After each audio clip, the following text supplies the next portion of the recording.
Hello শিক্ষার্থী বন্ধুরা, আশা করি তোমরা সবাই অনেক অনেক ভালো আছো। গুচ্ছ অধিভুক্ত 24টি বিশ্ববিদ্যালয়ের বিজ্ঞান ইউনিটের ফলাফল প্রকাশিত হয়েছে এবং ফলাফল তোমরা হাতেও পেয়ে গিয়েছো। গুচ্ছ অধিভুক্ত 24টি বিশ্ববিদ্যালয়ে এই শিক্ষাবর্ষে তোমার খুবই কম মার্ক নিয়ে কিন্তু চান্স পাওয়ার সম্ভাবনা আসবে। যদি তুমি তোমার চয়েস লিস্ট সঠিকভাবে সাজাতে পারো, সেক্ষেত্রে কিন্তু খুব সহজেই তোমার একটা পাবলিক বিশ্ববিদ্যালয়ে তুমি চান্স পেয়ে যেতে পারো। কারণ এই শিক্ষাবর্ষে তোমার শিক্ষার্থীদের রেজাল্ট কিন্তু অনেক খারাপ করেছে এবং অনেক কম মার্ক পেয়েছে শিক্ষার্থীরা।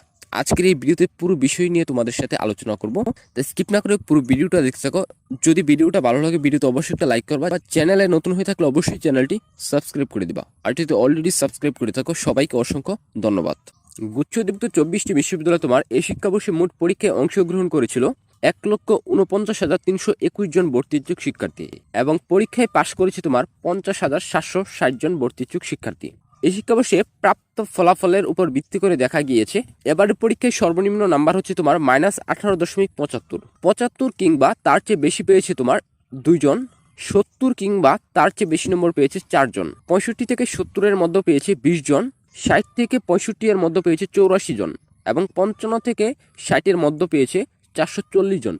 শিক্ষার্থী বন্ধুরা, এখানে কিন্তু 55 থেকে 60 এর মধ্যে যে 440 জন যে মার্কটা পেয়েছে, এই মার্কটা কিন্তু ওই সকল শিক্ষার্থী এখানে যুক্ত রয়েছে যারা 60 থেকে 65 পেয়েছে, আবার যারা 65 থেকে 70 এর মধ্যে পেয়েছে কিংবা 70 এর উপরে যারাও পেয়েছে, তারাও কিন্তু এই 55 থেকে 65 এর মধ্যে শিক্ষার্থীদের সাথে যুক্ত রয়েছে।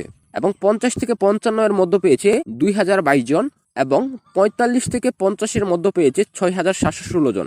এই 6,716 জনের ভিতরে কিন্তু উপরের 50 থেকে 55, 60 থেকে 65, 70 এর উপরে যারা রয়েছে তারাও কিন্তু এখানে যুক্ত রয়েছে। আবার 40 থেকে 45 মার্ক পেয়েছে তোমার 16,346 জন শিক্ষার্থী। 35 থেকে 40 এর মধ্যে পেয়েছে 31,217 জন শিক্ষার্থী এবং 30 থেকে 35 এর মধ্যে পেয়েছে 50,760 জন শিক্ষার্থী। অর্থাৎ 30 থেকে 35 এর ভিতরে মানে সকল শিক্ষার্থী পেয়েছে, কারণ 30-এ যেহেতু তোমার পাস মার্ক, এর নিচে যারা মার্ক পেয়েছে তাদেরকে তো গণনা করা হবে না। এই শিক্ষাবর্ষে তোমার 50-এর উপরে যারা পেয়েছো, তোমরা ভালো লেভেলের বিশ্ববিদ্যালয়ে তোমরা ভালো একটা সাবজেক্ট নিয়ে ভর্তি হওয়ার জন্য সুযোগ পাবে। 45 থেকে 50-এর মধ্যে যারা আছো তারাও মোটামুটি লেভেলের একটা বিশ্ববিদ্যালয়ে তোমার পছন্দের মতো সাবজেক্ট নিয়ে ভর্তি হতে পারবে। 40 থেকে 45-এর মধ্যে যারা আছো, তোমরা মোটামুটি লেভেলে যে নতুন বিশ্ববিদ্যালয়গুলো রয়েছে সেই বিশ্ববিদ্যালয়গুলোতে ভর্তি হওয়ার জন্য সুযোগ পাবে।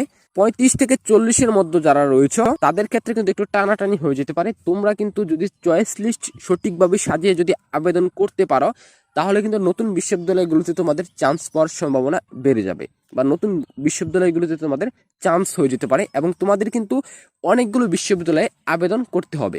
আবার যাদের রেজাল্ট কিন্তু 30 থেকে 35-এর মধ্যে রয়েছে, তোমাদের কিন্তু চান্স পাওয়ার সম্ভাবনা কম থাকবে। তোমাদেরকেও কিন্তু যে নতুন বিশ্ববিদ্যালয়গুলো রয়েছে সেই নতুন বিশ্ববিদ্যালয়গুলোতে তোমাদেরকে আবেদন করতে হবে। আবার যারা ভর্তি পরীক্ষা দিয়েছে তাদের মধ্য থেকে কিন্তু অনেকে আবার ভর্তি হবে না, কারণ সামনে তোমার কৃষিগুচ্ছ রয়েছে। যেহেতু বিজ্ঞান ইউনিটের শিক্ষার্থী তোমরা, তোমাদের জন্য কিন্তু সামনে কৃষিগুচ্ছ রয়েছে। কৃষিগুচ্ছতে কিন্তু অনেকে ভর্তি পরীক্ষা দিবে এবং ভর্তি পরীক্ষায় পাশ করলে কিন্তু সেখানেও কিন্তু যথেষ্ট পরিমাণ আসন রয়েছে এবং সেই আসনগুলোতে যখন শিক্ষার্থীরা ভর্তি হবে তখন কিন্তু গুচ্ছ অধিভুক্ত 24টি বিশ্ববিদ্যালয়ের থেকেও কিন্তু অনেক কম রেজাল্টের শিক্ষার্থীরা কিন্তু এখানে ভর্তি হওয়ার জন্য সুযোগ পাবে। তো সামনে বিজ্ঞান ইউনিটের শিক্ষার্থীদের জন্য আরও সুযোগ থাকছে এবং যারা অলরেডি কৃতকার্য হয়েছে তোমার গুচ্ছ অধিভুক্ত 24টি বিশ্ববিদ্যালয়, তাদের মধ্য থেকে অনেকেই কিন্তু এই গুচ্ছ অধিভুক্ত 24 বিশ্ববিদ্যালয়ে ভর্তি হবে না। তারা কিন্তু কৃষিগুচ্ছ ভর্তি পরীক্ষা দিয়ে কোথাও চান্স পেলে কিন্তু তারাও কিন্তু ভর্তি হয়ে যেতে পারে। তো তোমাদের জন্য কিন্তু চান্স পাওয়ার সম্ভাবনা কিন্তু বাড়বে, বা চান্স পাওয়ার সম্ভাবনা কিন্তু সামনের দিনে আরো বেড়ে যেতে পারে। কম মার্ক নিয়েও কিন্তু এই শিক্ষাবর্ষে তোমরা চান্স পাবে, এটা এতটুকু তোমরা নিশ্চিত থাকতে পারো। তো শিক্ষার্থীরা, এই ছিল তোমার এখনকার মতো আপডেট। পরবর্তীতে এই বিষয়ে আরো বিস্তারিত ভিডিও থাকবে তোমাদের জন্য, তার জন্য তোমরা অবশ্যই আমাদের এই চ্যানেলটি সাবস্ক্রাইব করে রাখো। তো শিক্ষার্থীরা, আজকের মতো এই পর্যন্তই। দেখা হচ্ছে তোমাদের সাথে আগামী নতুন কোনো ভিডিওতে। ততক্ষণ মতো সবাই ভালো থাকো, সুস্থ থাকো।